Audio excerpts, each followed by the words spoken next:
Hey guys, this is Anastasia, and this video is a catch-up video for the August full moon incense blend. The full moon in August traditionally is the Sturgeon Moon. It was, according to the Farmer's Almanac, it is traditionally called that because this is when the tribes would notice that the Great Lakes would be filled with those fish, sturgeon. When kind of researching and looking through more reasons behind that name, I found a reason on Magical Recipes online that I really dug, and that was not so much an emphasis on the fish, but more so on the lakes that the fish inhabits. The idea that water connects us all.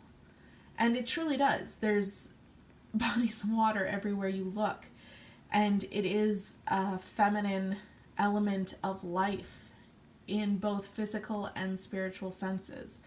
Without water in your life physically, you would die. Without water in your life spiritually, being as water is the emotional element, it is the connection to the unknown, to other realms, to kind of that intuition, that mysticism, that magic.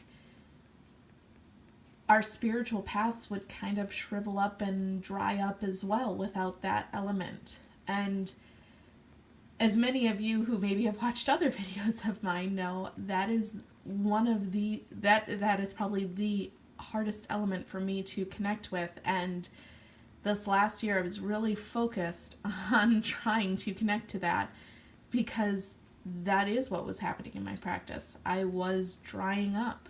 I couldn't find that connection anymore.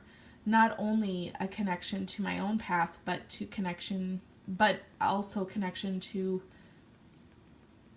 other people in this world. It seriously, it was as though I was going into hermit mode in the worst possible sense. And it was through reconnecting with water, I think, that was a major component to me kind of making that turnabout. So as much as I love that explanation for the Sturgeon Moon, the name that I actually connect most with for the August full moon is that of the Corn Moon. For me, as I've said in other videos, if there's a Sabbath in a month, I tend to find that my connection to that Esbat is somehow reflective of what is going on with that Sabbath. Lunasa, of course, kicks off August, and Lunasa for me, it is the first harvest, so obviously there is that connection, there is that prosperity, there is that abundance, but there's also a bit of sacrifice there. There is that knowledge that the god is going to sacrifice himself. There is that knowledge that, yes, the sun is still, while not at its apex any further, as it was with midsummer, it has diminished, but it is still greater than night. But the next Sabbath after this one is the autumnal equinox, which is the day of balance, and after that day, night is going to overtake the day into the dark of the year. So it kind of, for me, is that last Sabbath of light. And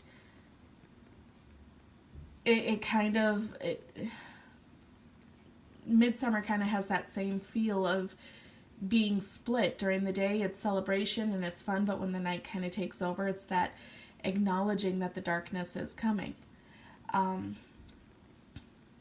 With this Esbat, I like to focus on the feminine side of that story, which for me kind of connects to the goddess in her mother phase. She gives birth to the first harvest.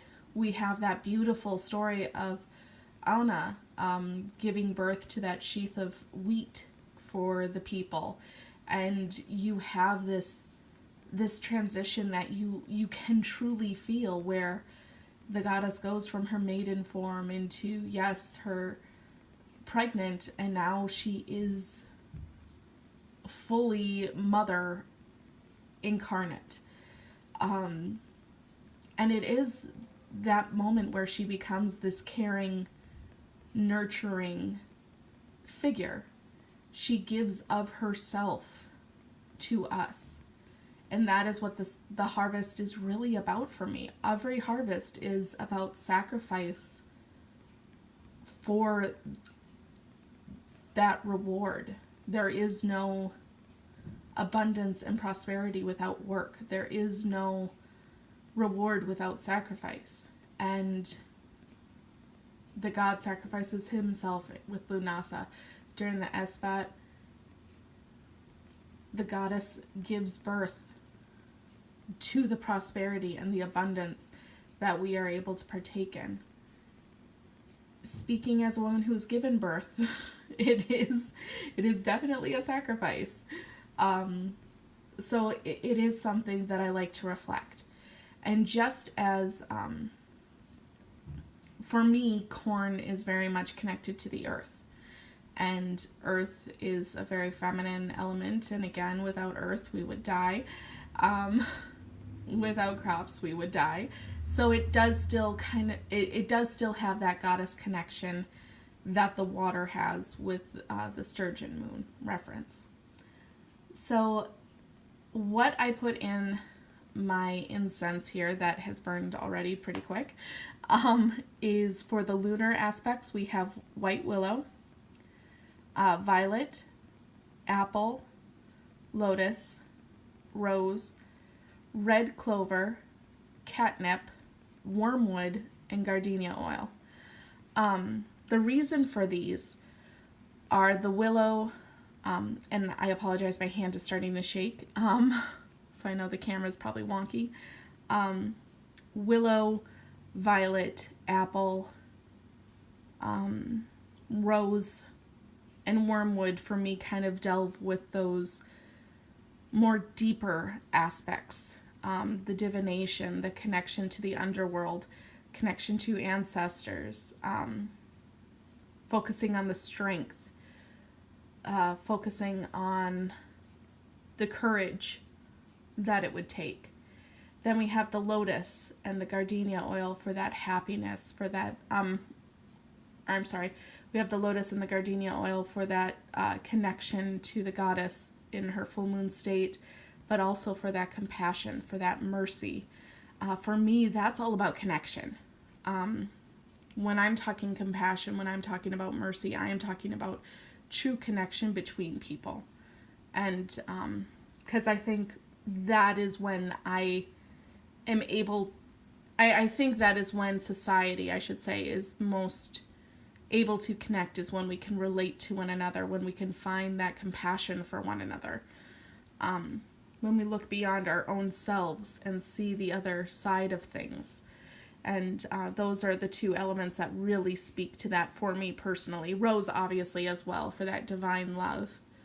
The red clover and catnip, I have in there for a bit of, although it is the first harvest and that is about work and that is about kind of that sacrifice, it is still the summer. It is still time to be in the sun. It is still time for fun and happiness and love. And I wanted that to also be included. It definitely is kind of a darker lunar incense, but I wanted that lightness to carry through. And then for the specifics for the corn moon, I have patchouli for connection to earth. It also helps with fertility and prosperity, which being the first harvest, I felt like that totally, with the first harvest of Lunasa, I should say, that's not that this is about the first harvest. But since the first harvest happens around this moon, I thought that was a good connection. I added juniper wood for health, potency, and prosperity. And then chamomile for love, healing, reducing of stress, meditation, and luck. Really for that one, it was about the healing and the reducing of stress. Since the goddess is giving us the gift of her bounty, it's also time to honor her and give her a little bit of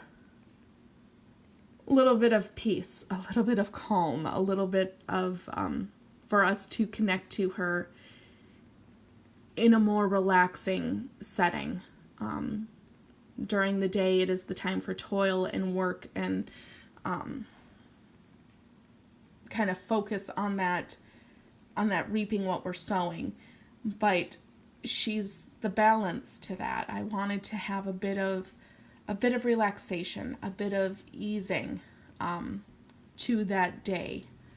I wanted her night honoring to be something that, yes, we are acknowledging that there is sacrifices to be made. Yes, there is work to be done. But we also are going to honor you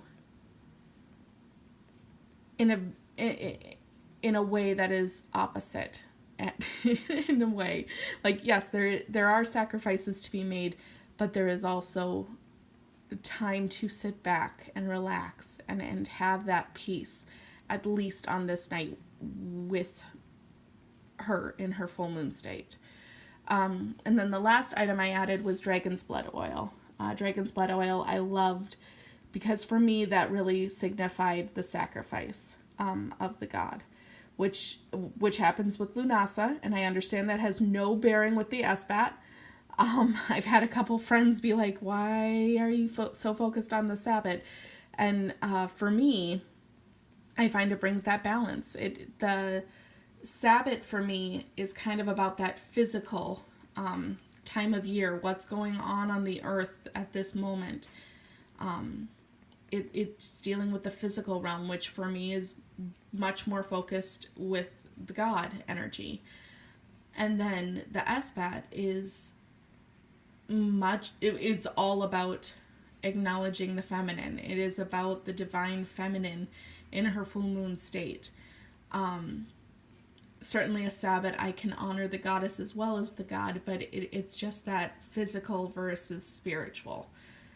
And I like to honor what is going on at this time of year from both realms. So that is why I kind of have that reflective, why if there's a Sabbat going on around this Esbat, I kind of carry that through into the full moon. So dragon's blood kind of references the sacrifice. It also is great for protection, and dragon's blood is one of those wonderful things that gives energy to really any mixture you add it to. So I just love that. Plus, I love the smell. Gardenia and dragon's blood are two oils that I just love together. I don't necessarily know why. I'm sure there's quite a few people that will disagree with me, but I love it. It instantly puts me into that meditative state that I was talking about with that chamomile. Just kind of that, okay, stress is gone and I am ready to honor and be at one with the goddess. It just instantly puts me in that frame. So yes, that is my corn moon blend. I will end that here. I hope you guys like it. Thanks, guys. Bye.